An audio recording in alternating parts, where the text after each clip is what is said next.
السلام علیکم ورحمۃ اللہ وبرکاتہ۔ فہم القرآن کورس کلاس 10 میں آپ سب کو خوش آمدید۔ اہلاً و سہلاً مرحبا۔ اللہ سبحانہ تعالیٰ سے دعا ہے کہ اللہ تبارک تعالیٰ آپ کا اور ہمارا پڑھنا اور پڑھانا قبول فرمائے، اور اللہ سبحانہ تعالیٰ سے دعا ہے کہ اللہ تبارک تعالیٰ ہماری اور آپ کی کوششوں کو قبول فرمائے اور آخرت میں درجات کی بلندی کا باعث بن جائے، اور ہم سب کے والدین کے درجات کی بلندی کا باعث بن جائے، اور ایک ایک لمحہ یہاں پہ جو ہم خرچ کر رہے ہیں، لگا رہے ہیں، اس کی وجہ سے ہم سب کی آخرت میں اللہ سبحانہ تعالیٰ عرش کا سایہ نصیب فرمائے، آمین یا رب العالمین۔ نحمدہ و نصلی علی رسولہ الکریم، اما بعد فاعوذ باللہ من الشیطان الرجیم، بسم اللہ الرحمن الرحیم۔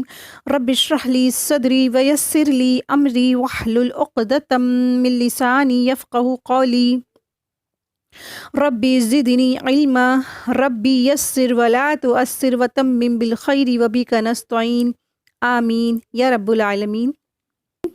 سورہ بقرہ کی آیت نمبر 31۔ وعلم آدم الأسماء كلها ثم عرضهم على الملائكة فقال أنبئوني بأسماء هؤلاء إن كنتم صادقين۔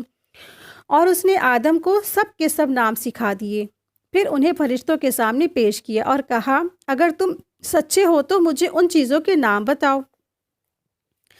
تو اللہ سبحانہ تعالیٰ نے آدم علیہ السلام کو سب چیزوں کے نام بتا دیے، اور سب سے اہم بات یہاں پہ جو آدم علیہ السلام کا جو واقعہ ہم لوگ پڑھ رہے ہیں، یہ ایک طرح سے آدم علیہ السلام کی تخلیق کا واقعہ ہے۔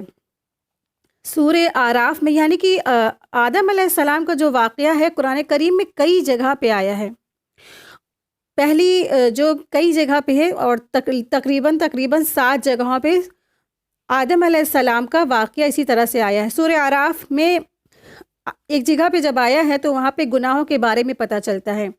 گناہ انسان سے بھی ہوا اور ابلیس سے بھی ہوا، لیکن گناہ کے کرنے کے بعد دونوں کا رویہ کیا تھا اس کے بارے میں سورہ اعراف میں پتہ چلتا ہے۔ پھر اسی طرح سے اسی واقعوں کو اللہ سبحانہ تعالیٰ سورہ ہجر میں بھی لاتے ہیں، جہاں پہ شیطان کی دشمنی کے بارے میں پتہ چلتا ہے، اور یہ بھی پتہ چلتا ہے شیطان سے کون لوگ بچ سکتے ہیں۔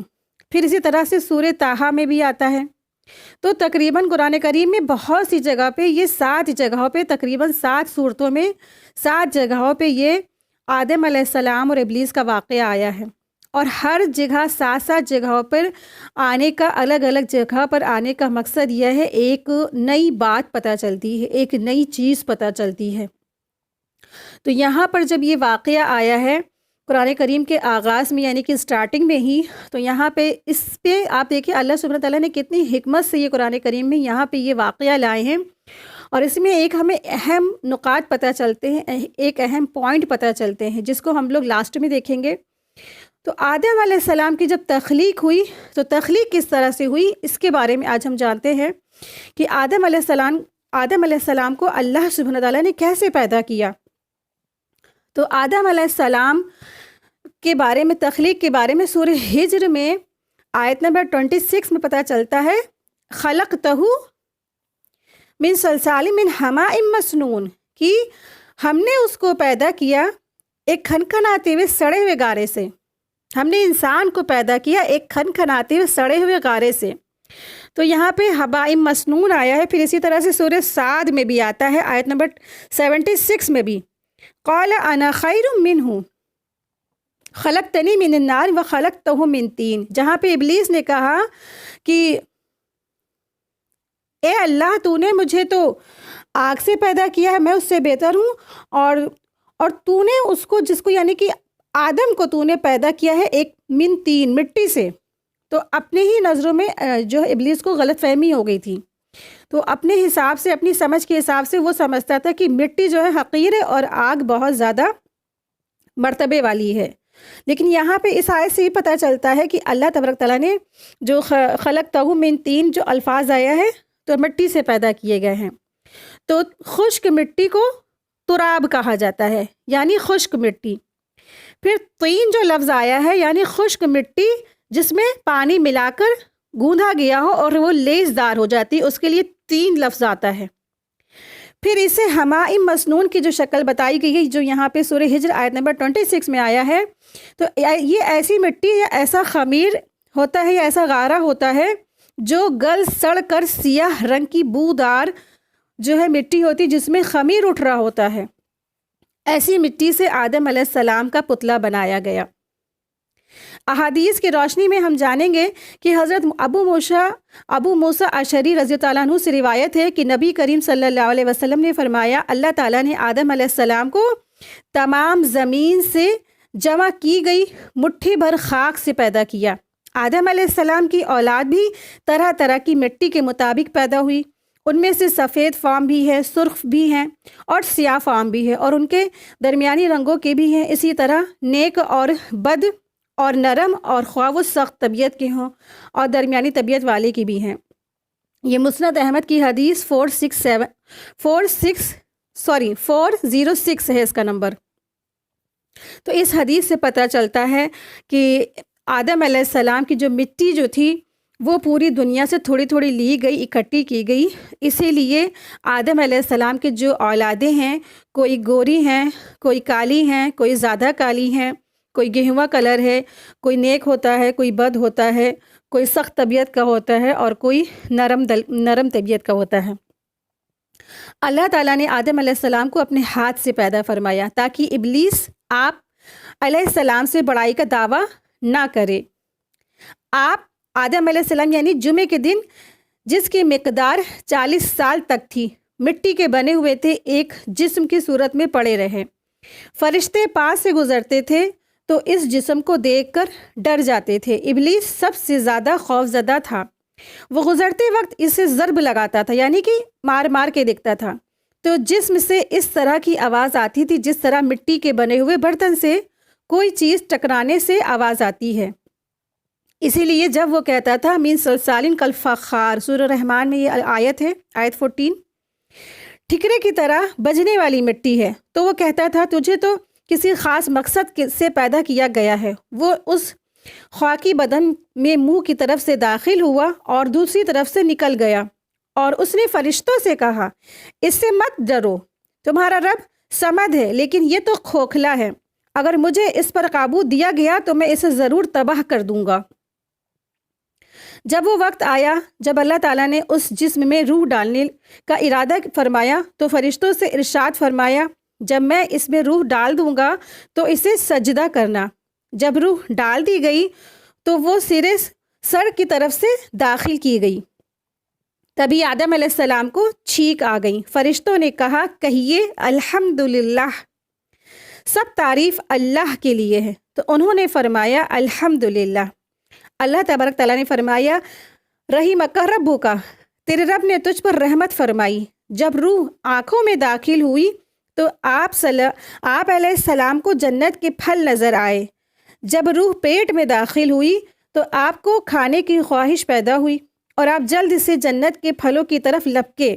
جب روح ابھی آپ کے ٹانگوں میں داخل نہیں ہوئی تھی، اسی لیے اللہ تعالیٰ نے خلق الانسان من اجل، کہ انسان جو ہے بہت جلد بازی میں پیدا ہوا، بہت جلد بازی میں بنا ہوا، یعنی جلد بازی اس کی فطرت میں شامل ہے۔ حضرت انس رضی اللہ عنہ سے روایت ہے کہ نبی کریم صلی اللہ علیہ وسلم نے فرمایا جب اللہ تعالیٰ نے آدم علیہ السلام کو پیدا فرمایا تو جب تک چاہا انہیں بلا روح جسم کی حالت میں پڑا رہنے دیا۔ ابلیس آپ کے ارد گرد چکر لگاتا تھا۔ جب اس نے دیکھا کہ یہ جسم کھوکھلا ہے تو اسے معلوم ہو گیا یہ ایسی مخلوق ہے جو اپنے آپ پر قابو نہیں رکھ سکے گی۔ یہ مسند احمد کی حدیث 2611 میں آتا ہے۔ تو وہ ابلیس جو ہے وہ جانتا تھا کہ آدم کی کمزوری کیا کیا ہے اور آدم کو کیا اس کو ویکنس ہے، کیا اس کی کمزوری ہے، ایک ایک چیز کے بارے میں ابلیس جانتا تھا۔ پھر اللہ تبارک تعالیٰ نے جو فرشتوں کو بنایا تو فرشتوں کی تخلیق میں جانتے ہیں کہ فرشتے بھی کیسے بنائے گئے ہیں۔ فرشتوں کی تخلیق دراصل اللہ تبارک تعالیٰ نے نور سے پیدا کیا، ان کو ایک نورانی چیز سے پیدا کیے گئے، وہ نور سے پیدا کیے گئے ہیں۔ فرشتے اور جنوں کی بہت سی اقسام اور صفات قرآن اور حدیث میں مذکور ہے، یعنی کہ ذکر آیا ہے۔ فرشتوں کی جو پہلی قسم ہے وہ مقربین فرشتے ہوتے ہیں، جن میں سے کچھ فرشتے عرش کو اٹھائے ہوئے ہیں، اور وہ 4 فرشتے ہیں۔ قیامت کے دن جب اللہ تعالیٰ لوگوں کا حساب لینے کے لیے نزول اجلال فرمائیں گے تو اس وقت وہ فرشتے 8 ہوں گے، یعنی کہ اللہ تعالیٰ کا عرش اٹھانے والے جو فرشتے ہوں گے وہ 8 ہوں گے۔ پھر کچھ فرشتے ایسے ہیں جو ہر وقت اللہ کے عرش کے ارد گرد گھیرا ڈالے رہتے ہیں، انہیں مقربین میں سے ہیں۔ اور کچھ فرشتے ایسے بھی ہیں جو بہت سے فرشتوں کے سردار بھی ہیں، مثلاً جیسے فرشتوں کی ایک قسم رسولوں یا پیغمبروں کی بھی ہے، یعنی کہ پیغام لانے والے فرشتے بولا جاتا ہے انہیں، اور ان کے جو سردار ہیں وہ جبریل امین ہیں، جن کی بہت سی صفات قرآن کریم میں ذکر بھی ہے۔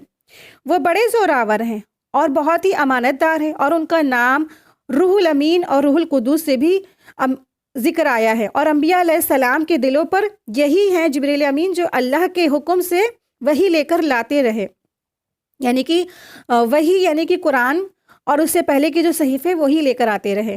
دوسرے سردار جو ہیں فرشتوں کے وہ میکائیل ہیں، جو بادلوں اور بارشوں اور برق وغیرہ پر، یعنی کہ بجلی کے اور بارش کے پانی برسانے پہ اس کام پر وہ جو ہے امور ہیں۔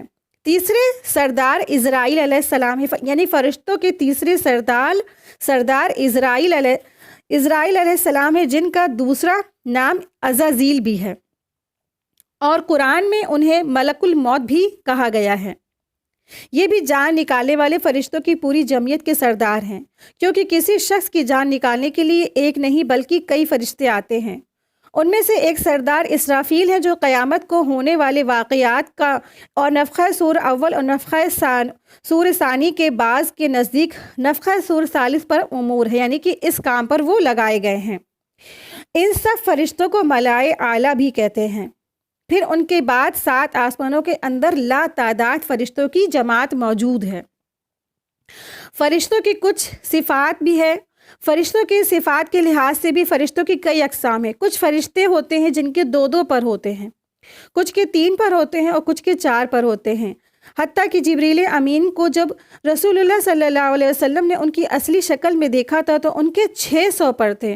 اور یہ تو ہم بتا چکے ہیں کہ فرشتوں کی پیدائش نور سے ہی ہوئی ہے، جو نہایت لطیف چیز ہے، سب سے لطیف جو اللہ تعالیٰ کی ذات ہے۔ حاملین عرش اور گھیرا ڈالنے والے مقربین فرشتے ہیں، پھر ان کے بعد آسمانوں کے فرشتے، پھر ان کے بعد ملک الارضیہ کی باری آتی ہے۔ گویا نور اور اس کی لطائف کے بھی کئی درجے ہیں، یعنی کہ کچھ فرشتے ہوتے ہیں جو زمین میں ہی رہتے ہیں، اور جب انسان ذکر کرتا ہے تو اس کی جو پڑھنے پڑھانے کا جو سلسلہ ہوتا ہے قرآن کریم کا، پڑھتے پڑھاتے ہیں لوگ، تو ان کے لیے گھیرا ڈال دیتے ہیں، چاروں طرف پروں سے اپنے ڈھانپ لیتے ہیں اور اللہ سے مغفرت کی دعائیں کرتے رہتے ہیں۔ اب تیسرا جو ہے مخلوق اللہ سبحانہ تعالیٰ کی، وہ جن ہے۔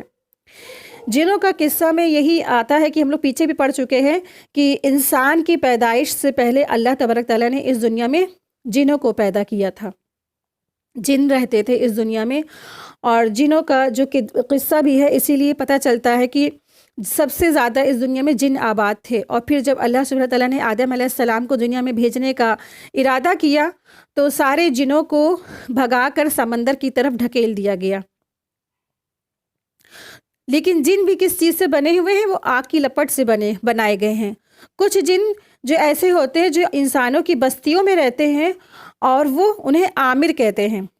انہی میں سے ایک قسم کے جو جن ہیں وہ ہر انسان کے ساتھ لگی رہتی ہے، اور ایسے برے کاموں پر وہ اکسانے والے، وسوسہ ڈالنے والے ہوتے ہیں۔ یعنی کہ جب ایک انسان دنیا میں آتا ہے تو ایک اس کے ساتھ جن یعنی شیطان رہتا ہے۔ ہر انسان کے ساتھ ایک شیطان رہتا ہے، اور وہ اس کو مسلسل برائی کی طرف وسوسہ ڈالتا رہتا ہے۔ تو آپ صلی اللہ علیہ وسلم فرماتے ہیں کہ میرے ساتھ بھی ایک شیطان ہے جس کو میں نے مسلمان کر لیا ہے۔ تو آپ صلی اللہ علیہ وسلم کا جو شیطان یعنی ابلیس تھا وہ مسلمان ہو گیا تھا۔ اور جنوں کے بھی کئی سارے نام ہیں، اس کو کئی سارے ان کے کیٹیگری ہیں۔ جو نیک جن ہوتے ہیں تو وہ مسجدوں کے آس پاس رہتے ہیں، حرمین کے آس پاس رہتے ہیں، وہ صرف اور صرف اللہ کی عبادت کرتے ہیں، اور ان کی غذا کیا ہے؟ وہ ہڈی کھاتے ہیں۔ جو اللہ سبحانہ تعالیٰ نے جو ایک مومن قربانی کرتا ہے اور اللہ اکبر کر کے ایک قربانی کرتا ہے، اس جانور کی وہ ہڈی صرف کھاتے ہیں، ہر حلال حرام چیز وہ نہیں کھاتے، حرام ہڈی وہ نہیں کھاتے ہیں۔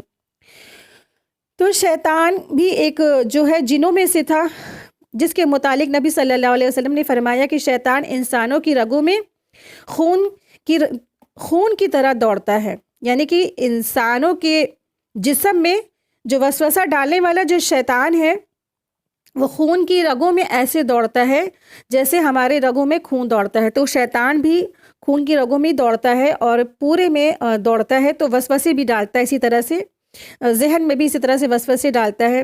پھر کچھ ایسے جن بھی ہیں جو بچوں کو یا نوجوان بچوں کو ستاتے ہیں، اور ان کو اہل عرب ارواح کہتے ہیں، جسے ہم اپنی آپس کی لینگویج میں بھوت پریت اور سیب بھی کہتے ہیں۔ اور جو جنگل میں آواز دیتے رہتے ہیں، چیختے چلاتے ہیں، ان کو حاطف کہتے ہیں۔ اور جو مسافروں کو بھولی ہوئی راہ بتا دیتے ہیں، ان کو رجال الغیب کہتے ہیں۔ اور کبھی کبھی جنگل میں مشال سی دکھائی دیتی ہے تو ان کو شہاب کہتے ہیں۔ یہ کئی طرح کے جن بھی ہوتے ہیں۔ بس سیدھی سی بات اس میں جان لیجیے، جیسے ہم انسانوں میں بھی ہوتے ہیں، کچھ ایمان والے ہوتے ہیں، کچھ کافر ہوتے ہیں، اور کچھ بس میڈیم سائز کے ہوتے ہیں، تو ان کے میں بھی اسی طرح سے ہوتے ہیں۔ جو ایمان والے ہوتے ہیں تو وہ تو ایمان لے آئے ہیں، اور وہ اچھی جگہ پہ رہتے ہیں، مسجدوں میں رہتے ہیں، حرمین میں رہتے ہیں، اللہ کی عبادت گاہوں کی جگہ پہ رہتے ہیں۔ اور جو کچھ خبیث طرح کے جن ہوتے ہیں، شیاطین ہوتے ہیں، تو وہ گندگی میں رہتے ہیں، بدبودار جگہوں پہ رہتے ہیں، بیت الخلاء میں رہتے ہیں، اور واش روم وغیرہ میں رہتے ہیں۔ اسی لیے آپ صلی اللہ علیہ وسلم نے ہم سب کو بیت الخلاء میں داخل ہونے کی اور واش روم میں داخل ہونے کی اور اپنا لباس چینج کرنے کی سب جو ہے اذکار سکھائے ہیں، اسی لیے مسنون دعائیں بتائی ہیں۔ اور جو میڈیم سائز کے جن ہوتے ہیں، جن کو نہ وہ مطلب برے ہوتے ہیں اور نہ وہ اچھے ہوتے، تو وہ اس طرح کے جو جن ہوتے ہیں جنگلات وغیرہ میں رہتے ہیں یا بیابان جگہوں میں رہتے ہیں، اور جب کوئی ایک عام انسانوں سے ٹکرا بھی آتا ہے تو ان کو پریشان کرنے سے پیچھے بھی نہیں ہٹتے ہیں۔ سورہ بقرہ دراصل کوہان کہا گیا ہے، اور سورہ بقرہ کو جس نے سمجھ لیا، قرآن کریم کو بھی اس کو سمجھ میں آ جائے گا۔ تو سورہ بقرہ بس ہم لوگ دھیرے دھیرے لے کے چلیں گے، سمجھ کے، پھر انشاءاللہ آگے کی جو صورتیں ہیں وہ آرام سے پڑھیں گے، جلدی پڑھیں گے انشاءاللہ۔ تو اللہ سبحانہ تعالیٰ نے یہاں پہ فرمایا وَعَلَّمَ آدَمَ الْأَسْمَاءَ كُلَّهَا ثُمَّ عَرَضَهُمْ عَلَى الْمَلَائِكَةِ، کہ اللہ سبحانہ تعالیٰ نے آدم کو ہر چیز کے نام سکھا دیے اور پھر ان کو فرشتوں کے سامنے پیش کیا۔ تو آدم کی فرشتوں پر فضیلت بتائی۔ اس مقام پر اللہ تعالیٰ نے آدم کو فرشتے پر شرف کا ذکر فرمایا ہے، یعنی آدم علیہ السلام کا فرشتوں پر شرف کا ذکر فرمایا ہے کہ انہیں اس خصوصیات سے نوازا کہ تمام چیزوں کے نام سکھا دیے، مگر فرشتوں کو نہ سکھائے تھے۔ اور اس کا تعلق فرشتوں کے آدم کو سجدہ کرنے کی بات سے ہے، لیکن موقع محل کی مناسبت کی وجہ سے اس سے پہلے ذکر فرمایا ہے کہ فرشتوں کو علم نہ تھا کہ خلیفہ کے پیدا کرنے میں کیا حکمت ہے، اور انہوں نے جب اس کے بارے میں سوال بھی کیا تھا تو اللہ تبارک تعالیٰ نے فرمایا تھا کہ میں وہ باتیں جانتا ہوں جو تم نہیں جانتے۔ تو اس واقعے کے بعد اللہ تعالیٰ نے اس کو اس لیے ذکر فرمایا تاکہ فرشتوں کے سامنے آدم کا شرف پتہ چل جائے کہ آدم علیہ السلام کو علم کی وجہ سے فرشتوں پر فضیلت ہے۔ تو یہاں پہ ایک چیز پتہ چلتی ہے کہ علم کی فضیلت ہے۔ یہاں پر آدم کا جو اعزاز کیا تھا فرشتوں کے مقابلے میں کس بنا پر ہے؟ علم کی بنا پر۔ لہٰذا ہم سب کو بھی اپنی زندگی میں سب سے زیادہ اہمیت جس کو دینی چاہیے، وہ چیز جس کا شوق رکھنا چاہیے، وہ ہے علم۔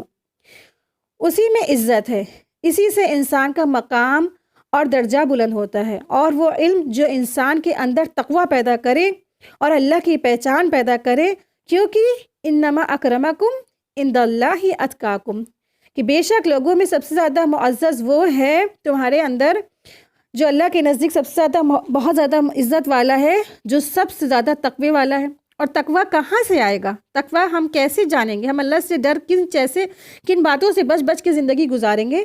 جب ہم کو چیزیں معلوم ہوں گی، جب ہم ان کے بارے میں جانتے ہوں گے، تبھی تو ہم ان چیزوں سے بچ سکیں گے۔ تو اس کے لیے ہمیں علم حاصل کرنا ہے۔ تو یہاں پہ شرف پتہ چل رہا ہے آدم علیہ السلام کا، کہ آدم علیہ السلام کو بھی اسی لیے شرف اور بلند رکھا گیا فرشتوں کے سامنے، کیونکہ ان کو اللہ سبحانہ تعالیٰ نے علم دیا تھا۔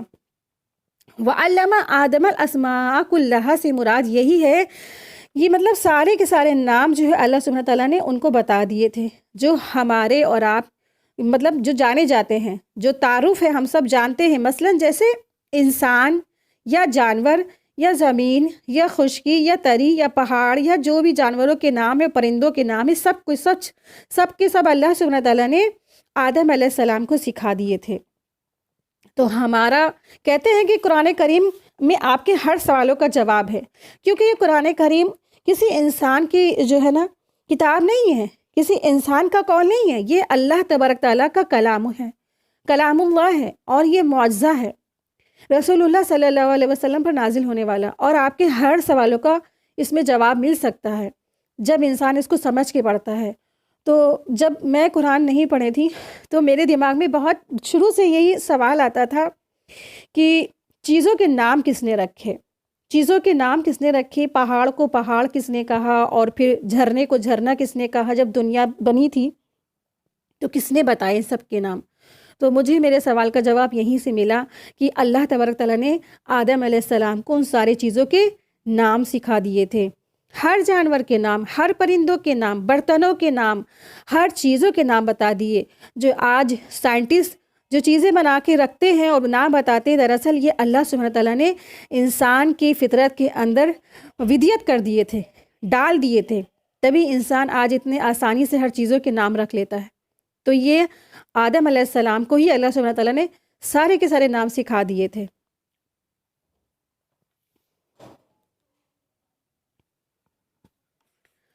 اور پھر اللہ سبحانہ تعالیٰ نے کہا فَقَالَ أَنبِئُونِي بِأَسْمَاءِ هَؤُلَاءِ إِن كُنتُمْ صَادِقِينَ، تو اللہ تبارک تعالیٰ نے فرشتوں سے کہا کہ اگر تم نام بتا سکتے ہو، اگر تم سچے ہو تو تم مجھے ان کے نام بتا دو۔ تو فرشتوں نے کیا جواب دیا؟ سبحانک، قالوا سبحانک، آیت 32، قالوا سبحانک لا علم لنا الا ما علمتنا انک انت العلیم الحکیم۔ انہوں نے کہا تو پاک ہے، جتنا علم تو نے ہمیں دیا ہے، تو نے ہمیں بخشا ہے، اس کے سوا ہمیں کچھ بھی نہیں معلوم، بے شک تو ہی دانا ہے اور خوب حکمت والا ہے۔ سبحانکا یعنی کہ تو پاک ہے، یعنی وہی علم اور حکیم ہے، ہر چیز کا جاننے والا صرف اور صرف اللہ تبارک تعالیٰ ہے، اور تو جس کو چاہے علم عطا فرما دے اور جسے چاہے اس سے محروم رکھے، تیرا فیصلہ ہے، تیرا ہی عدل ہے، ہر چیز تیری حکمت پر مبنی ہے۔ تو یہاں سے پتہ چلتا ہے کہ اللہ سبحانہ تعالیٰ نے فرشتوں کو وہ علم نہیں دیا تھا جو اللہ سبحانہ تعالیٰ نے آدم علیہ السلام کو علم دیا تھا۔ تو اللہ سبحانہ تعالیٰ نے آدم علیہ السلام کو علم دیا، اور جب کہا بھی جاتا ہے جب قیامت ہوگی تو سارے کے سارے مومن آدم علیہ السلام کے پاس جائیں گے۔ مومن جس دن جو ہے قیامت ہوگی، قیامت کے دن جمع ہوں گے اور کہیں گے کیا ہی اچھا ہو اگر ہم کسی سے اپنے رب کے پاس سفارش کروائیں، تو وہ آدم علیہ السلام کے پاس آئیں گے اور کہیں گے آپ سب لوگوں کے باپ ہیں، اللہ تعالیٰ نے آپ کو اپنے ہاتھ سے پیدا فرمایا ہے، اپنے فرشتوں سے آپ کو سجدہ بھی کروایا تھا، تمام چیزوں کے نام آپ کو سکھائے تھے، آپ اپنے رب کے پاس ہماری سفارش کیجئے تاکہ ہم اس جگہ سے راحت پائیں۔ حضرت آدم علیہ السلام فرمائیں گے میں اس قابل نہیں، وہ اپنا گناہ یاد کر کے شرم محسوس کریں گے اور فرمائیں گے تم نوح علیہ السلام کے پاس جاؤ، وہ سب سے پہلے رسول تھے جنہیں اللہ نے اہل زمین کی طرف مبعوث فرمایا، سب مومن آپ کے پاس آئیں گے تو آپ بھی فرمائیں گے میں اس قابل نہیں، یعنی نوح علیہ السلام کہیں گے میں اس قابل نہیں۔ آپ کو یاد آئے گا کہ آپ نے اپنے رب سے ایک ایسا سوال کیا تھا جس کا آپ کو علم نہ تھا، اس لیے آپ بھی عار محسوس کریں گے، یعنی شرم محسوس کریں گے اور فرمائیں گے کہ میں اس قابل نہیں۔ تم خلیل الرحمن کے پاس جاؤ، یعنی ابراہیم علیہ السلام کے پاس جاؤ، وہ آپ کے پاس آئیں گے تو آپ بھی یہی فرمائیں گے کہ میں اس قابل نہیں۔ تم موسیٰ علیہ السلام کے پاس جاؤ، وہ ایک ایسے بندے ہیں جنہیں اللہ تعالیٰ نے ہم کلامی کے شرف سے نوازا تھا، یعنی کہ اللہ سبحانہ تعالیٰ نے ان سے کلام کیا تھا اور انہیں تورات بھی عطا فرمائی تھی۔ حضرت موسیٰ علیہ السلام بھی فرمائیں گے میں اس قابل نہیں، وہ یاد کریں گے کہ ان سے بھی ایک انسان کا ناحق قتل ہو گیا تھا، جس کی وجہ سے وہ اپنے رب سے جو ہے حیا کریں گے اور فرمائیں گے کہ تم عیسیٰ علیہ السلام کے پاس جاؤ، وہ اللہ کے بندے اور رسول ہیں، اللہ کا کلمہ اور اس کی طرف سے روح ہیں، وہ آپ کے پاس آئیں گے، یعنی سارے کے سارے انسان عیسیٰ علیہ السلام کے پاس آئیں گے تو عیسیٰ علیہ السلام فرمائیں گے میں اس قابل نہیں، تم محمد صلی اللہ علیہ وسلم کے پاس جاؤ، وہ اللہ کے ایسے بندے ہیں اور اللہ تعالیٰ نے آپ کے اگلے پچھلے تمام گناہ کو معاف فرما دیے ہیں، وہ سب میرے پاس آئیں گے تو ان کے ساتھ چلوں گا حتیٰ کہ وہ رب تعالیٰ سے اجازت طلب کریں گے کہ وہ مجھے اجازت عطا فرمائے گا، جب میں اپنے رب تعالیٰ کا دیدار کروں گا تو فوراً سجدہ ریز ہو جاؤں گا، اللہ تعالیٰ جب تک چاہے گا مجھے سجدے میں رہنے دے گا، پھر مجھ سے کہا جائے گا سر اٹھائیے اور سوال کیجئے، آپ کے سوال کو پورا کیا جائے گا، آپ کہیں گے کہ آپ کی بات کو سنا جائے گا، آپ کی سفارش قبول کی جائے گی، میں سر اٹھاؤں گا اور اپنے رب سے حمد و بیان کروں گا جو مجھے سکھائے گا اللہ سبحانہ تعالیٰ، پھر میں شفاعت کروں گا اور میرے لیے ایک حد مقرر کر دی جائے گی اور میں انہیں جنت میں داخل کر کے اپنے رب کے پاس آؤں گا اور اپنے رب کو دیکھ کر اسی طرح سجدے میں پڑا رہوں گا، پھر شفاعت کروں گا، پھر میرے لیے ایک حد مقرر کر دی جائے گی اور میں انہیں جنت میں داخل کر کے اپنے رب کے پاس تیسری مرتبہ آؤں گا، پھر چوتھی مرتبہ آؤں گا، پھر کہوں گا کہ اب تو جہنم میں صرف وہ رہ گئے جسے قرآن نے روکا ہے اور جس کے لیے جہنم میں ہمیشہ ہمیشہ کے لیے رہنا واجب ہو گیا۔ یہ صحیح بخاری کی حدیث 4476 ہے، بہت طویل حدیث تھی لیکن تھوڑا سا جاننا اس کے بارے میں ضروری تھا۔ یہاں پہ سب سے پہلے جو ہے آدم علیہ السلام کے پاس لوگ جائیں گے، کیونکہ جب قیامت قائم ہوگی اس دن رب ذوالجلال یعنی کہ اللہ سبحانہ تعالیٰ بہت سخت غصے میں ہوں گے، بہت زیادہ وہ غصے میں ہوں گے اور کوئی بھی ان کا غصہ ختم نہیں کر سکے گا سوائے رسول اللہ صلی اللہ علیہ وسلم کے، اور اللہ کے رسول صلی اللہ علیہ وسلم سر سجدے میں رکھ کے وہ ایسے کلمات پڑھیں گے جو اللہ تعالیٰ نے ان کو سکھائے ہوں گے، وہ کیا ہوں گے کوئی نہیں جانتا، تب اللہ سبحانہ تعالیٰ کے غصہ کم ہوگا اور پھر وہ سفارش کریں گے اور جتنی کر سکیں گے اتنی، بس ان کو جتنی اس کی حد مقرر ہے، حد مقرر ہے سفارش کی بھی۔ تو لیکن سارے کے سارے انسان آدم علیہ السلام کے پاس اس وقت جائیں گے، تو اس سے آدم علیہ السلام کے بارے میں پتہ چلتا ہے کہ سارے کے سارے انسان آدم علیہ السلام کے پاس جائیں گے اور کہیں گے کہ آپ کو اللہ تعالیٰ نے اپنے ہاتھوں سے بنایا تھا اور آپ سب سے پہلے انسان ہیں اور سارے انسانوں کے والد ہیں، سب جب بچے پریشان ہوتے تو کس کے پاس جاتے ہیں نا، اپنے والدین کے پاس میں ہی تو جاتے ہیں، اسی لیے سب کے سب آدم علیہ السلام کے پاس جائیں گے، پھر دھیرے دھیرے سارے انبیاء کے پاس جاتے ہیں۔ الحمدللہ یہ والی ہماری آیت کمپلیٹ ہوئی۔ آیت دیکھیے، آیت نمبر 33 ہے، قال یا آدم انبئهم بأسمائهم فلما انبأهم بأسمائهم قال ألم أقل لكم إني أعلم غيب السماوات والأرض وأعلم ما تبدون وما كنتم تكتمون۔ اللہ تعالیٰ نے فرمایا اے آدم تو انہیں ان چیزوں کے نام بتا دو، چنانچہ جب اس نے انہیں ان چیزوں کے نام بتا دیے تو اللہ تعالیٰ نے کہا کیا میں نے تم سے نہیں کہا تھا کہ بے شک میں آسمانوں اور زمین کے غیب جانتا ہوں اور وہ چیزیں بھی جانتا ہوں جو تم ظاہر کرتے ہو اور جو تم چھپاتے ہو۔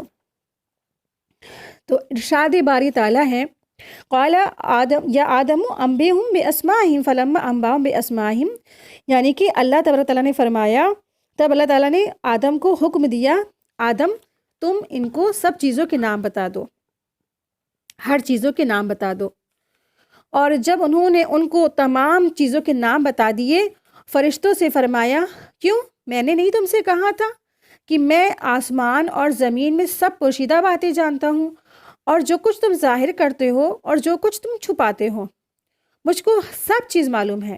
جب اللہ تعالیٰ نے یہ فرمایا کہ آدم تم ان کو ان چیزوں کے نام بتا دو تو حضرت آدم علیہ السلام نے انہیں بتا دیا کہ تم جبریل ہو، تم میکائیل ہو، تم اسرافیل ہو، حتیٰ کہ اس طرح تمام چیزوں کے ایک ایک کر کے نام بتا دیے، حتیٰ کہ یہاں تک کہ ایک جو کوا تھا، کوے کا بھی نام انہوں نے بتا دیا۔ یعنی آدم علیہ السلام نے ہر چیزوں کے نام بتا دیے، اور سارے جتنے بھی فرشتے تھے، معزز فرشتے، ابھی ہم لوگوں نے پڑھے نا، سردار تھے، سردار فرشتوں کے بھی جو سردار تھے، ان سب سرداروں کے فرشتوں کے بھی نام آدم علیہ السلام نے بتا دیے، اور ہر چیزوں کے نام بتا دیے۔ تو فرشتوں نے کیا کہا؟ فرشتوں نے کہا کہ فرشتوں کا یہ الفاظ بہت خوبصورت لگتا ہے کہ جب انہوں نے کہا تھا کہ لا علم لنا، کہ اللہ تعالیٰ ہم نہیں جانتے الا سوائے آپ نے ہمیں جو سکھا دیا۔ یہ بہت ہی عاجزی والا کلمہ ہے، بہت زیادہ عاجزی اور انکساری والا ہے کہ اللہ تعالیٰ ہمیں نہیں معلوم ہے جتنا آپ نے ہمیں سکھا دیا۔ تو جب بھی آپ سے کوئی پوچھے یا آپ کے اندر ڈاؤٹ ہو یا کبھی بھی تکبر ہو یا ایسا کوئی جو ہے پڑھنے کے بعد آپ کو لگے کہ ہمیں نہیں آتا یا ہمیں کچھ سمجھ میں نہیں آتا، یا آپ سے کوئی ایسا سوال پوچھے، اور کبھی بھی انسان کو اپنے علم پر تکبر نہیں کرنا چاہیے، کیونکہ سب سے بدترین جو تکبر ہے وہ علم کی بنا پہ ہے۔ جس کے اندر یہ چیز رہے گی تو وہ کیا ہے، وہ تکبر نہیں کرے گا۔ تو انہوں نے کہا تھا فرشتوں نے لا علم لنا، نہیں ہے علم ہمارے لیے الا جو آپ نے ہمیں سکھا دیا۔ بہت ہی عاجزی والا یہ کلمہ ہے۔ تو اللہ سبحانہ تعالیٰ نے فرمایا قال الم اقل لکم انی اعلم غیب السماوات، کیا میں نے تم سے نہیں کہا تھا کہ میں وہ باتیں جانتا ہوں جو غیب ہے آسمانوں اور زمین کا، وَأَعْلَمُ، اور وہ میں جانتا ہوں ہر چیز جو تم چھپاتے ہو اور جو ظاہر کرتے ہو۔ آپ دیکھیے مراد مطلب بات تو اللہ تبارک تعالیٰ فرشتوں سے کر رہے ہیں، بتایا کس کو جا رہا ہے؟ سارے انسانوں کو بتایا جا رہا ہے نا، سارے انسان اس سے واقف ہو جائیں کہ جو بھی اللہ تعالیٰ ہے، مطلب اللہ تبارک تعالیٰ ہر چیز کو جانتا ہے۔ غیب کا علم صرف اللہ کو ہے۔ ہر چیز جو بھی انسان ظاہر کرتا ہے اور جو چیز انسان چھپاتا ہے، ہر چیز کا علم صرف اور صرف اللہ رب کریم کو ہے، اللہ رب العزت کو ہے۔ اس کے علاوہ کوئی بھی ایسا نہیں ہے جو فیوچر جان سکے۔ لیکن آج اکثریت فیوچر جاننے کے لالچ میں ہی انسان گمراہی راستے پہ چلا جاتا ہے، یعنی کہ راستے سے گمراہ کے راستے پہ چلا جاتا ہے، کہ اگر اس کے گھر میں کوئی مصیبت آتی ہے تو سب سے پہلے وہ کون سا راستہ اختیار کرتا ہے؟ گمراہی کا راستہ۔ گھر میں چوری ہو گئی، کہتے ہیں لوگ، آ کے کہتے ہیں آئیے چلیں ہم پتہ لگوا دیتے ہیں کہ کس نے چوری کی، اور پھر وہ ایسے مطلب کہ جو بزنس ہی کہہ لیں گے اس کو، بزنس کرنے والے ایک ایسے شخص کے پاس جاتا ہے جو مطلب فالگیری یا جو بھی اس طرح سے چیزیں بتاتا ہے، اور نشانی لے کے، اور اس کی ایسی جو نشانی ہے، ایسی نشانی ہے، وہ ایسا بتا دیتا ہے کہ آپ کو اپنے ہی رشتہ داروں پر یا اپنے خاندان والوں پر ہی شک ہونے لگتا ہے، جبکہ غیب کی خبر تو اللہ نے کسی کو نہیں بتائی، تو اس کے پاس کہاں سے آ جاتی ہے؟ وہ صرف اور صرف اپنے جو ہے نا بزنس چمکاتے ہیں، ایک اپنا جو ہے اپنا بزنس چمکا کے لوگوں میں فتنے فساد ڈال کے بس اپنی وہ کمائی کر لیتے ہیں۔ اسی طرح سے انسان بھی کیا ہو جاتا ہے؟ گمراہ بھی ہو جاتا ہے، کہ جو چیزیں صرف اللہ تعالیٰ جانتا ہے، وہ غیب کی خبریں حاصل کرنے کے لیے غیر اللہ کے پاس جو گیا، اللہ سبحانہ تعالیٰ کی ذات صفات میں کسی اور کو شریک ٹھہرا دیا۔ پھر اسی طرح سے انسان کی جب بزنس نہیں لگ رہا ہوتا ہے، نوکری نہیں لگ رہی ہوتی ہے، کچھ بھی کام نہیں ہو رہا ہوتا ہے، تو پھر ایسے ہی انسان لوگوں کے جو ہے چوکھٹوں پہ جاتا ہے پتہ لگانے کی، چلو اچھا بتا دیجئے کہ کب میرا ستارے چمکیں گے یا قسمت چمکے گی، یا اس طرح سے بہت سارے لوگ جو ہے ان کے جو قدم ہوتے ہیں ڈگمگا جاتے ہیں۔ غیب کی خبریں یعنی کہ فیوچر میں کیا ہوگا وہ جاننے کے لیے وہ ایسے لوگوں کے پاس چلے جاتے ہیں، اور کہ اکثریت جاتی بھی نہیں ہے، گھر بیٹھے چیزیں مل جاتی ہیں، جسے کہتے ہیں نکشتر اور ستارہ وغیرہ کے ذریعے سے انسان اپنا آج کا ہی مطلب آج کیا ہونے والا وہ دیکھ لے، کہ آج ہمارے ساتھ کیا ہونے والا ہم دیکھ لیں۔ اس طرح سے میگزین میں بھی دیے رہتے ہیں، اخبارات میں یا نیوز پیپر میں بھی دیے رہتے ہیں کہ آج آپ کا دن کیا ہوگا، لکی ہوگا یا بیڈ ہوگا، آپ جو ہے آج آپ کے دن کی شبھ ہو گئی اشبھ ہو گئی، اس طرح سے تمام چیزیں دی رہتی ہیں۔ تو انسان کی سب سے بڑی آزمائش جو ہوتی ہے اسی وقت ہوتی ہے کہ جو ادھر چلا گیا، جو ادھر بھٹک گیا، تو پھر کیا ہے؟ وہ گمراہ ہو گیا۔ تو کوئی انسان کسی نجومی کے پاس اگر جاتا ہے اپنا فیوچر جاننے کے لیے، تو اس کی 40 دن کی نمازیں قبول نہیں ہوتی ہیں۔ اور ایک اور حدیث میں آتا ہے کہ ایسا شخص کسی نجومی کے پاس جب جاتا ہے اپنا فیوچر جاننے کے لیے، اس نے اس چیز کا انکار کیا جو رسول اللہ صلی اللہ علیہ وسلم پر نازل ہوا، یعنی اس قرآن مجید کا اس نے انکار کر دیا۔ بہت سخت الرٹ ہمیں رہنا ہے کہ کبھی بھی کیسی بھی پریشانی ہے، کبھی بھی کیسی بھی کوئی بھی سچویشن، کسی بھی طرح کی مصیبت ہے، کبھی بھی کسی کے چوکھٹ پہ، کبھی کسی جو اس طرح سے کوئی بھی ہمیں جو ہے راستہ نہیں اختیار کرنا ہے کہ کوئی ہم غیب کی خبریں جانیں کہ ہمارا آج کیا ہوگا، کہ ہمارا کل کیا ہوگا، کہ ہمارا پرسوں کیا ہوگا۔ کوئی نہیں جان سکتا کہ پل بھر میں کیا ہو جائے، آدھے گھنٹے کے بعد کیا ہونے والا ہے، صرف اللہ جانتا ہے۔ اس کے فرشتے بھی نہیں جانتے، اس کے انبیاء بھی نہیں جانتے، اور کوئی بھی معزز بہت زیادہ عزت اکرام والا کوئی شخص نہیں جان سکتا، کسی کو نہیں معلوم ہے۔ تو یہ سب سے بڑا انسان کے لیے ایک چیلنج ہے، اور جس کی وجہ سے شیطان نے سب کو گمراہ کر رکھا ہے، اور ایسے ایسے لوگوں نے بزنس اور دکانیں اور شاپس کھول رکھے ہیں نا، جانتے ہیں آپ سب بھی الحمدللہ۔ آیت دیکھیں، آیت 34۔ وَإِذْ قُلْنَا لِلْمَلَائِكَةِ اسْجُدُوا لِآدَمَ فَسَجَدُوا إِلَّا إِبْلِيسَ أَبَى وَاسْتَكْبَرَ وَكَانَ مِنَ الْكَافِرِينَ۔ اور جب ہم نے فرشتوں سے کہا تم آدم کو سجدہ کرو تو سوائے ابلیس کے سب نے سجدہ کیا، اس نے انکار کیا اور تکبر کیا اور وہ کافروں میں سے ہو گیا۔ فرشتوں کے سجدے سے آدم کی عزت افزائی، یعنی کہ اللہ سبحانہ تعالیٰ نے جب آدم علیہ السلام کی پوری تخلیق کر چکے تو اللہ سبحانہ تعالیٰ نے سب کو حکم دیا۔ اب چونکہ ابلیس بھی وہیں رہتا تھا تو ابلیس میں انہی میں آ گیا، اور جو سجدے کا حکم دیا تو دراصل یہ کیا تھا، یہ سجدہ تعظیمی تھا جو پہلے کی شریعتوں میں جائز تھا، لیکن اب امت مسلمہ میں یہ جائز نہیں ہے، اس کا حکم منسوخ ہو گیا ہے۔ آپ دیکھیں کہ آدم علیہ السلام کی شریعت میں کیا تھا، بھائی بہن کے ساتھ شادی ہو جاتی تھی نا، آج تو نہیں ہو سکتی ہے، آج تو یہ کیا ہے، ایک بے حیائی، بے شرمی اور شریعت کے خلاف ہے۔ تو پہلے کی شریعتیں کچھ اور تھی، آج محمد رسول اللہ صلی اللہ علیہ وسلم کی شریعت دوسری ہے، تو آج ہم اپنا ہر وہ کام کریں گے جو رسول اللہ صلی اللہ علیہ وسلم کی شریعت میں ہے۔ تو سجدہ تعظیمی ہم کسی کے آگے نہیں کر سکتے ہیں، ہم کسی کو جھک کر سلام بھی نہیں کر سکتے ہیں، ہم کسی کو جھک کر آداب بھی نہیں کر سکتے ہیں، ہم صرف جھک سکتے ہیں صرف اور صرف اللہ تعالیٰ کے آگے، اور کسی کے آگے نہیں جھک سکتے ہیں۔ لیکن یہاں جو سجدے کا حکم ہے تو وہ سجدہ تعظیمی تھا، تو اللہ کے حکم سے سب نے سجدہ کیا سوائے ابلیس کے۔ تو یہ آدم کے لیے اللہ تعالیٰ کی طرف سے بہت بڑی عزت افزائی تھی۔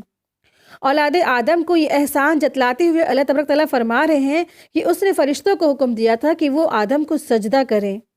تو انسان جو اپنے آپ کو سمجھتا ہے کہ ہم کچھ نہیں ہیں، ہمارا وجود کیا ہے، ہم حقیر ہیں، تو اللہ سبحانہ تعالیٰ نے تو انسان کو اشرف المخلوقات بنایا ہے۔ ہر چیز، ہر ایک چیز پہ اللہ تعالیٰ نے اس کو شرف دیا ہے، یہاں تک کہ فرشتوں پر بھی اور یہاں تک کہ جناتوں پر بھی ہر ایک پہ شرف دیا ہے۔ جب ایک انسان جب مسلمان بنتا ہے تو وہ اشرف المخلوقات ہوتا ہے، اور لیکن جب وہ سچا مسلمان نہیں ہوتا ہے تو سب سے زیادہ ذلیل خوار بھی ہو جاتا ہے، جیسے بنی اسرائیل ہوئے تھے۔ جب اللہ تعالیٰ نے فرشتوں کو حکم دیا کہ وہ آدم کو سجدہ کرے تو یہ حکم ابلیس کے لیے بھی تھا، اگرچہ وہ ان کے بیچ میں نہیں تھا، یعنی کہ فرشتوں میں سے نہیں تھا، لیکن فرشتوں کے ساتھ رہتے رہتے اور ان کی مشابہت اختیار کرنے کی وجہ سے اور ان کے جیسے کام کرنے کی وجہ سے اللہ سبحانہ تعالیٰ نے اس کو بھی حکم دیا تھا کہ وہ بھی سجدہ کرے آدم علیہ السلام کو۔ ابن عباس رضی اللہ عنہ سے روایت ہے کہ نافرمانی کے ارتکاب سے قبل، یعنی پہلے، ابلیس کا شمار فرشتوں میں ہوتا تھا اور اس کا نام عزازیل تھا۔ یہ زمین کے باشندوں میں سے تھا، عبادت اور علم کے اعتبار سے یہ فرشتوں سے بڑھ کر ہو گیا، اسی وجہ سے یہ تکبر میں مبتلا ہو گیا۔ تو تکبر کی وجہ سے اس کو ذلیل خوار ہو گیا، اور تکبر کس وجہ سے ہوا تھا اس کو؟ پہلی چیز دیکھیے علم کی وجہ سے، اور دوسری چیز کیا ہے؟ اس کی عبادت۔ اس کو اپنی عبادت اور جو اس کو علم دیا تھا اس کی وجہ سے اس کو تکبر ہو گیا۔ تکبر سب سے بڑی بہت بری چیز ہے۔ جس کے دل میں رائی کے دانے کے برابر بھی تکبر ہوگا وہ جنت میں نہیں داخل ہوگا، وہ جنت میں جائے گا بھی نہیں۔ یہ ابلیس جو ہے تکبر اور کفر اور جو ہے اللہ سبحانہ تعالیٰ سے نافرمانی اور آدم علیہ السلام سے دشمنی کر کے اللہ تعالیٰ کی رحمت سے قیامت تک کے لیے دور ہو گیا۔ تو اگر وہ مان لیتا بات اللہ تبارک تعالیٰ کی تو وہ سجدہ کر لیتا، ساری کہانی نہیں ختم ہو جاتی. جیسے کہ آپ لوگ کل بھی پڑھ چکے ہیں نا کہ اللہ تبارک تعالیٰ نے جو ہے یہ دنیا کس لیے بنائی اور آدم علیہ السلام دنیا میں آئے، تو یہ سب پہلے سے ڈیسائیڈ ہو چکا تھا. یہ اللہ کی کتاب میں لوح محفوظ میں پہلے سے لکھا جا چکا تھا. یہ ایک تقدیر الہی، یعنی کہ تقدیر اللہ تعالیٰ نے سب کی تقدیروں میں لکھ دیا تھا، اور یہ دنیا اللہ تعالیٰ نے بنانے کا پہلے سے فیصلہ کر لیا تھا. اور اللہ تبارک تعالیٰ نے یہ جو دنیا ہے نا، اس کا بھی ایگزام ہی کیا ہے، تھوڑا سا مشکل ہے. اگر دیکھیے پیپر آسان ہو جائے اور پیپر کا جو رزلٹ ہے اس کی یعنی کہ آنسر کیز ہے وہ آپ کے سامنے آ جائے، تو وہ پیپر نہیں رہے گا نا. وہ تو ایک معمولی ایک مطلب کاپی کر لی، بس آپ نے کاپی پیسٹ کر لیا اور دے دیا. پیپر تو وہی ہے جو مشکل ہو اور جس کے لیے آپ محنت کریں، جس کے لیے آپ تیاری کریں. تو یہ دنیا دراصل ہے کیا؟ ایک امتحان کی جگہ، ایک دارالامتحان ہے، ایک ایگزامینیشن ہال ہے، جہاں پہ سارے کے سارے انسان اپنا پیپر دے رہے ہیں. اور اس پیپر دینے میں تھوڑی سی مشکلات ہے. ایک ایسا ہال ہے جہاں پہ سخت گرمی ہے، ایک ایسا ہال ہے جہاں پہ جو ہے نا ڈسٹربنس بہت ہے.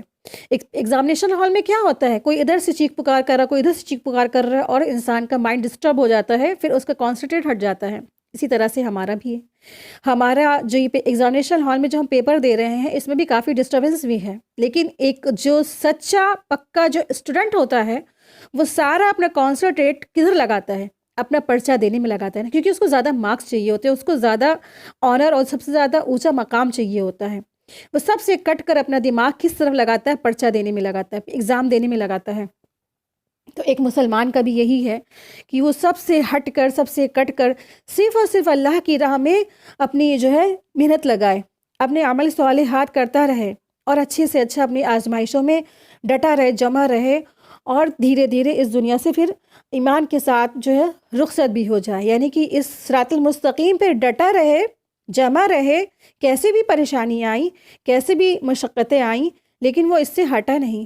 تقویٰ کا جو معنی کیا تھے نا، تقویٰ کی معنی میں جب بتایا تو ابی بن کعب نے کیا جواب دیا تھا حضرت عمر رضی اللہ عنہ کو کہ تقویٰ ہے یہی کہ آپ نے کیسی کانٹے دار جھاڑیاں دیکھی ہیں، ان کانٹے دار جھاڑیوں سے اپنے دامن کو بچا کے، بچتے بچاتے اس پگڈنڈی سے، اور آپ کو اپنے آپ کو بچانا ہے، اپنے کپڑوں کو بچانا ہے، ہر چیز کو بچتے بچاتے اس پگڈنڈی سے، اس پتلے سرکرے سے راستے سے باہر نکل جانا ہی کیا ہے؟ تقویٰ ہے. تقویٰ کے معنی یہ ہوتے بچ بچ کے چلنا، اپنے آپ کو بچا کے چلنا. تو ایک مومن کا کام یہی ہے کہ اپنے آپ کو بچا کے اس دنیا کے صراط مستقیم پہ بس ڈٹا رہے اور جمع رہے، اور اس دنیا کے راستے سے، صراط مستقیم کے راستے سے نکل کر جنت کا سفر طے کر لے. تو یہی تقویٰ ہے. تو علم کے ساتھ ساتھ انسان کو عاجزی آنی چاہیے، کبھی بھی اپنے علم پہ تکبر نہیں، گھمنڈ نہیں کرنا چاہیے. اور آپ دیکھیں علم کی تکبر، اس کے بعد عبادت میں تکبر بھی نہیں ہو، اور کسی بھی چیز میں تکبر نہیں ہو. اچھا گھر ہے کوئی کا تکبر نہیں، کیونکہ اللہ کا دیا ہوا ہے. اولادیں اچھی ہیں، بہت اچھی نیک بن گئی، دیندار بن گئے، یا بہت زیادہ اسٹیٹس والے بن گئے، کوئی تکبر نہیں. اللہ نے دی ہے، اللہ کی امانت ہے.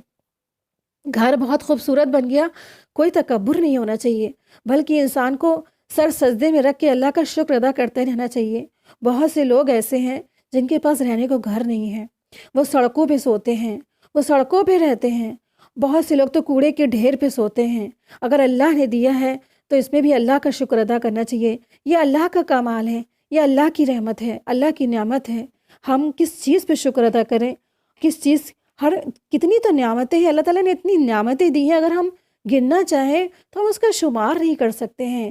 لاکھوں اربوں کروڑوں یعنی کہ اس کی گنتی نہیں. اللہ تعالیٰ کی تو اتنی نعمت ہے.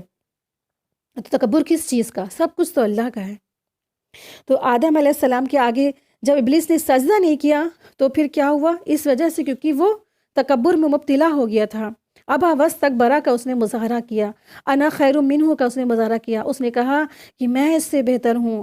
کس وجہ سے؟ اس کو یہ شمار تھا، اس کو وہ یہ سمجھتا تھا اپنے آپ میں، اپنے خود سے اپنے آپ کو سب سے بیسٹ سمجھنے لگا. وہ کہتا تھا کہ آگ جو ہے سب سے اعلیٰ ہے، سب سے بلند ہے، اور مٹی کیا ہے؟ ایک مٹی سڑی گلی گارے کی نا پورے ہسٹری وہ جانتا تھا آدم علیہ السلام کی. تو کہتا تھا ایک تو مٹی حقیر چیز ہے، آگ بھلا مٹی کے آگے سجدہ کیوں کرے؟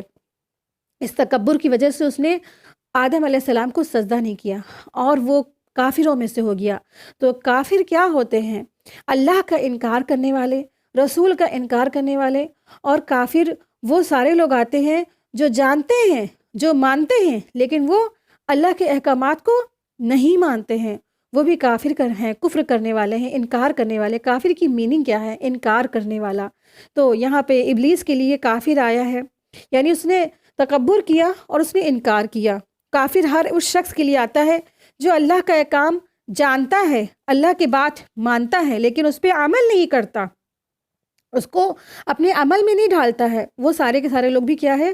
کفر کرنے والے ہیں۔ اہل مکہ بھی تو جانتے تھے، جو رسول اللہ صلی اللہ علیہ وسلم کے پڑوس میں رہتے تھے، ان کے اڑوسی پڑوسی تھے، ان کے خاندان قبیلے کنبے کے لوگ تھے، وہ بھی جانتے تھے یہ رسول اللہ صلی اللہ علیہ وسلم حق ہیں، اللہ حق ہے، اللہ ایک ہے۔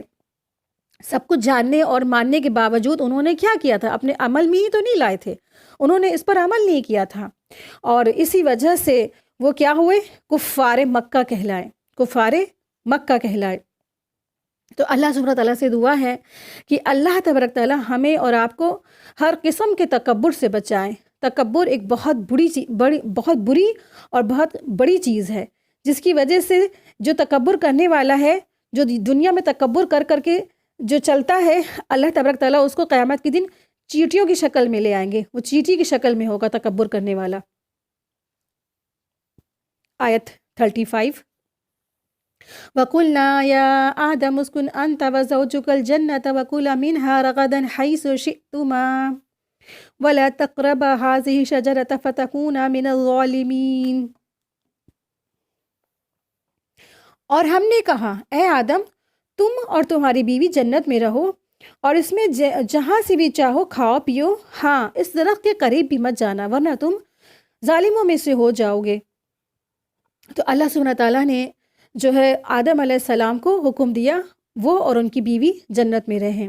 اس آیت کے سیاق سے معلوم ہوتا ہے کہ حوا علیہ السلام کی پیدائش آدم علیہ السلام کے جنت میں داخل ہونے سے پہلے ہو گئی تھی۔ جب اللہ تعالیٰ نے ابلیس کی سرزنش سے فارغ ہوئے اور آدم علیہ السلام کی طرف متوجہ ہوئے تو اس نے آدم علیہ السلام کو تمام چیزوں کے نام بھی سکھا دیے، اور اس کے بعد آدم علیہ السلام کو اونگ آ گئی، یعنی نیند آ گئی، اور آپ کی بائیں طرف کی پسلی میں سے ایک پسلی کو لے کر اس جگہ کی گوشت سے پیدا کیا گیا، یعنی کہ پسلی کو لے کر کے اس میں گوشت پیدا کر دیا، اور آدم علیہ السلام سوئے ہوئے تھے اور وہ نیند سے بیدار نہیں ہوئے، حتیٰ کہ اللہ تعالیٰ نے آپ کی پسلی سے ہی آپ کی بیوی کو یعنی حوا علیہ السلام کو پیدا فرما دیا تاکہ اس سے سکون اور راحت حاصل کرے۔ جب آپ نیند سے بیدار ہوئے تو حوا کو اپنے پہلو میں پایا اور دیکھا، اور اللہ سبحانہ تعالیٰ نے یہاں فرمایا نا، یا آدم اسکن انت وزوجک الجنۃ وکلا منها رغدا حیث شئتما ولا تقربا هذه الشجرۃ فتکونا من الظالمین، کہ اے آدم، تم اور تمہاری بیوی رہو یہاں جنتوں میں رہو، اور جہاں سے چاہو بے روک ٹوک کھاؤ، لیکن بس اس درخت کے پاس نہ جانا ورنہ تم ظالموں میں سے ہو جاؤ گے۔ آپ دیکھیے کہ اللہ تبارک تعالیٰ نے ان کو ہر چیز دی تھی جنت میں رہنے کو نا، ہر طرف آپ جائیں، کھائیں پیئے رہیں سہیں، بس ایک درخت کے قریب مت جانا۔ لیکن انسان کی فطرت میں ہے نا کہ جس چیز سے اس کو روکا جاتا ہے اسی کی طرف اس کا اٹریکشن ہوتا ہے، حالانکہ جب وہ چیز مل جاتی ہے تو اس کی لذت ختم ہو جاتی ہے۔ جن چیزوں سے اللہ نے روکا ہے وہ چیز اس کو بہت اٹریکٹیو لگتی ہے۔ ہر انسان کی یہی نفس ہے۔ تو نفس جو لوامہ ہے، جب انسان نفس امارہ کی بات مانتا ہے تو اس کو نفس لوامہ ملامت کرتا ہے، نہیں ایسا مت کرو، یہ غلط ہے، اس کو کچوکے لگاتا ہے، اس کو جو ہے نا سونے نہیں دیتا چین سے۔ تو جب انسان نفس لوامہ کی بات مانتا جاتا ہے تو اس کو نفس مطمئنہ مل جاتا ہے، نفس مطمئنہ کا اس کو رتبہ مل جاتا ہے، نفس مطمئنہ وہ بن جاتا ہے، نفس مطمئنہ یعنی اطمینان پانے والی روح۔ تو اللہ تبارک تعالیٰ نے سب کچھ دیا آدم کو اور حوا کو، اور کہا جہاں سے جی چاہو اس جنت میں سے کھاؤ پیو، بس ایک درخت کے پاس مت جانا۔ تو انشاءاللہ تعالیٰ اس کے آگے کا واقعہ ہم لوگ کل پڑھیں گے۔ اللہ سبحانہ تعالیٰ سے دعا ہے اللہ سبحانہ تعالیٰ ہمارا اور آپ کا پڑھنا پڑھانا قبول فرمائے، اور مغفرت کا باعث بنا دے، اور ہم سب کے والدین کے درجات کی بلندی کا باعث بن جائے، آمین یا رب العالمین۔ ربنا تقبل منی انک انت السمیع العلیم وتب علینا انک انت التواب الرحیم۔ سبحانک اللہم و بحمدک اشہد ان لا الہ الا انت استغفرک و اتوب الیک۔ السلام علیکم ورحمۃ اللہ وبرکاتہ۔